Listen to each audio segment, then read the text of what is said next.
कामना क्या है? जैसा मैं चाहूं वैसा हो जाए, यह काम यानी कामना है। जब तक मनुष्य के भीतर काम है तब तक वह सर्वथा निर्दोष निष्पाप नहीं हो सकता। और आप यह भी जान लो कि कामना के अतिरिक्त पापों का अन्य कोई कारण नहीं। किसी भी क्रिया, वस्तु या व्यक्ति का अच्छा लगना या उससे कुछ भी सुख चाहना काम है, यह दोष है। ऐसे अनेकों दोष हैं। इन अनेकों में यह काम रूप दोष है तो एक ही, किंतु इसमें भी अनंत दोष, अनंत पाप भरे हुए हैं। और ये पाप मनुष्य से न तो ईश्वर करवाता है, न भाग्य करवाता है, और न ही कलियुग, बल्कि मनुष्य स्वयं ही कामना के वशीभूत होकर पाप करता है। तुम ये समझ लो कि संपूर्ण पापों का कारण कामना है। इस कामना में मन के किसी कोने में आशा छिपी रहती है, और छिपी होने के कारण यह प्रत्यक्ष रूप से दिखाई भी नहीं देती, किंतु धीरे धीरे कामना के भीतर अपना घर बना लेती है। वहां पर विद्यमान है किंतु अदृश्य है। स्वयं स्वतंत्र रहकर तुमको बंधन में बांध देती है। आमतौर पर हम ये देखते हैं कि मनुष्य अपने या किसी अन्य के अनुभवों से सीखता है, किंतु यह आशा अनुभव पर हावी होकर तुम्हारे मन में भ्रांति का निर्माण करती है, और तुम आशा को लेकर दौड़ते रहते हो। इतना दौड़ते हो कि थक जाते हो, हताश हो जाते हो, ना उम्मीद होकर, निराश होकर निराशा का दामन थाम लेते हो। निराश होकर तुम्हें लगता है कि आशा ने तुम्हें छोड़ दिया है। यह सोच ही गलत है तुम्हारी, क्योंकि तुमने हालात से समझौता किया है। आशा ने तुम्हें नहीं छोड़ा है। आशा तो अभी भी तुम्हारे अंदर है। वह अब भी उस कामना के भीतर उसके साथ अपना संबंध बनाए हुए हैं। भीतर में आज भी मौजूद है वह कामना के। जब तुमने जैसा चाहा वैसा नहीं हुआ तो तुमने हालात से समझौता किया, हार मान ली। लेकिन आज भी अगर तुम सक्षम हो जाओ, अपने आप को समर्थ पाओ और परिस्थितियां तुम्हारे पक्ष में हो, तो निश्चित रूप से तुम तुरंत उस आशा को पुनः पूरा करने में लग जाओगे। इसमें कोई शंका नहीं। यह मत भूलो कि कामना में छिपी इस आशा के कारण ही तुम पाप और पुण्य के भागी बनते हो। तुम्हें मालूम है कि पाप का फल दुख और पुण्य का फल सुख है। मनुष्य जानता सब कुछ है। उसे मालूम है कि जो वह करने जा रहा है उचित नहीं है, अनुचित है, नहीं करना चाहिए, किंतु कामना में छिपी अदृश्य आशा के वशीभूत होकर मन के बहकावे में आकर कर डालता है। वह अपने आप को रोकने का प्रयास भी करता है, किंतु असफल प्रयास। कामना से पीछा भी छुड़ाना चाहता है, किंतु असंभव, क्योंकि उसने मन के स्वभाव को जाना ही नहीं। इसकी चालबाजियां वह समझ ही नहीं पाता। मनुष्य को चाहिए कि वह अपने मन और कामनाओं से झगड़ना बंद करे, उनसे टकराव न करे। क्या कभी अपनी छाया से कोई झगड़ पाया है? क्या झगड़ना संभव है? मन छाया मात्र है। छाया से झगड़कर मनुष्य स्वयं का नुकसान करता है। छाया में एक रत्ती भी अंतर नहीं आता। छाया नहीं हारेगी, हारोगे तुम। छाया थकने वाली नहीं, थकोगे तुम। इसलिए मन को जानने का प्रयास करो, उसे पहचानो, उसके स्वभाव को पहचानो। ध्यान रहे कि कामना पूर्वक अपने लिए कोई भी कर्म करना पाप है, और निष्काम भाव से दूसरे के लिए किया जाने वाला कर्म पुण्य है।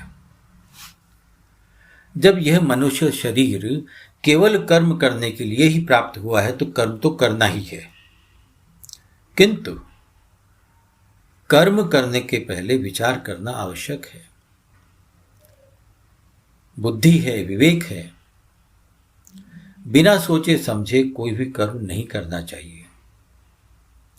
अपने मन में इस बात का हमेशा ध्यान रखना चाहिए कि अगर इन कर्मों को फलेच्छा या आसक्ति का त्याग करके दूसरों के हित के लिए करेंगे तो हमारा कल्याण होगा, स्वयं का कल्याण होगा। मनुष्य को चाहिए कि वह निरंतर आसक्ति को त्याग कर कर्तव्य कर्म को भली भांति करता रहे, क्योंकि आसक्त रहित होकर कर्म करता हुआ मनुष्य परमात्मा को प्राप्त हो जाता है, कामनाओं में लगा हुआ नहीं। लोगों के मन में एक भ्रांति बनी रहती है कि मनुष्य कर्मों के कारण बंधन में बंधता है, जबकि ऐसा है ही नहीं। मनुष्य आसक्ति से बंधता है, कर्म से नहीं। कर्म योग के विषय में कहा गया है कि कर्म में परिश्रम है, जिसे करने के लिए यह शरीर है, किंतु ये कर्म दूसरों के लिए किए जाने चाहिए। भगवान श्री कृष्ण ने श्रीमद् भगवद गीता में कहा है कि काम एष क्रोध एष रजो गुण समुद्भव है, महाशयो महापाप्मा वेद्येन मिहि वैरिणम। देखिए, काम की उत्पत्ति रजोगुण से होती है और रजोगुण से उत्पन्न हुआ यह काम अर्थात कामना ही पाप का कारण है। इस काम को ही क्रोध और मनुष्य का वैरी यानी मनुष्य का दुश्मन बताया गया है।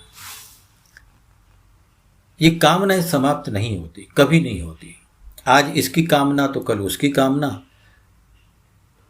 जब एक कामना पूर्ण हो जाती है तो उसके पूर्ण होने से भी संतोष नहीं होता, शांति की प्राप्ति नहीं होती, बल्कि और एक नई कामना और पहले से भी बड़ी कामना की उत्पत्ति हो जाती है। इसीलिए इस कामना को अधिक खाने वाली भी कहा गया है। यानी एक के बाद एक नई नई कामनाओं का जन्म होते रहता है। एक कामना समाप्त हुई नहीं कि दूसरी कामना तैयार। मनुष्य ईश्वर से मिलन की प्यास को भूलकर कामना की भूख को पूरा करने में लगे रहता है। बहुत से लोग ऐसा सोचते हैं कि अंत समय में ईश्वर को याद कर लेंगे और यह सोचकर पूरा जीवन कामना के वशीभूत होकर पाप कर्म करते रहते हैं। मनुष्य यह भूल जाता है कि पूरे जीवन जिसे चाहा, जिसके प्रति आसक्ति बनी रही, वह अंत समय में कैसे त्यागी जाएगी। जीवन भर का अभ्यास एकदम कैसे चला जाएगा। अंत समय में आपका मन परिवर्तित हो जाएगा, यह संभव ही नहीं। बसंती लाल भी ऐसे लोगों में ही था जो बुढ़ापे में ही ईश्वर को याद करने का मन बनाए हुए। उसने अजामिल की कथा सुनी थी कि अजामिल पूरे जीवन पाप करते रहा, किंतु मरते समय उसने अपने बेटे नारायण को पुकारा और उसे मोक्ष की प्राप्ति हो गई। अब बसंती लाल को कौन समझाए कि तू अजामिल नहीं है, तू बसंती लाल है और तेरे बेटे का नाम नारायण भी नहीं है। तू तो जीवन भर नकद नारायण को भजते रहा है, लोगों को ब्याज पर पैसा देकर, ब्याज पर ब्याज लगाकर बेईमानी से गरीब और मजबूर लोगों के पैसों से अपनी तिजोरी भरते रहा है। बसंती लाल के मन में अनेक बार विचार भी आया कि अगर कभी अचानक मृत्यु हो गई तो क्या होगा, बड़ी मुश्किल हो जाएगी। चलो, बसंती लाल ने तो ठान लिया, किंतु उसके जैसी गलती आप मत करना, क्योंकि वह अंतिम समय मालूम ही नहीं होता कि कौन सा है। मृत्यु रुकती नहीं, वो जिस पल आएगी उसी पल ले जाएगी। जरूरी है कि आप इसी क्षण से कामना को त्याग कर उस परमात्मा से मन से जुड़ जाएं। परमात्मा का अर्थ है आत्मा की परम अवस्था। आत्मा आपके भीतर में स्थित है, उसे जानने का प्रयास करो। जानने का प्रयास मात्र भी परमात्मा के अस्तित्व को मानना है। मत भूलो कि तुम उससे हो, वह तुमसे नहीं। तुम नहीं तो भी वह सदैव रहने वाला है, तुम्हारा तो एक पल के एक हिस्से का भी भरोसा नहीं, फिर क्यों सोचते हो, क्यों सोचते हो अंत समय की बात। अपने मन को पहचानो, इसके स्वभाव को पहचानो। इसके स्वभाव में गति है, यह दौड़ता भी है और दौड़ाता भी है। और ये कहाँ दौड़ाता है? बाहर दौड़ाता है। मन बुरा नहीं है, इसका स्वभाव है दौड़ लगाना, इसकी क्या गलती? गलती हमारी है, हम भूल जाते हैं कि हम ही इसे बाहर की ओर दौड़ लगाने देते हैं। इसलिए इस बाहर की दौड़ को रोकने की जिम्मेदारी भी हमारी ही है, किसी और की नहीं। और यह मत भूलो कि इसकी दिशा बदलने का सामर्थ्य भी हमारे अंदर है। बस उस सामर्थ्य को जो अभी सोया हुआ है जगाना होगा। मन दौड़ तो लगाएगा, किंतु इसकी दौड़ कामना की तरफ न होकर हमारे भीतर बैठे हुए उस आत्मा की तरफ होगी। और जिस क्षण मन ने भीतर में गहराई में उतरना आरंभ किया, समझ लो कि उसी क्षण मन में जमा हुआ कामनाओं का रस समाप्त होना आरंभ हो गया। बाहर से संबंध विच्छेद, अंतर्मुखी हुआ मन अक्षुण्ण शांति की ओर अग्रसर होने लगता है। स्वयं में स्थित और आनंदित मन चेतना को प्राप्त होने लगता है। अंदर और बाहर कोई भेद नहीं, एक रूप में स्थित, एक भाव में स्थित।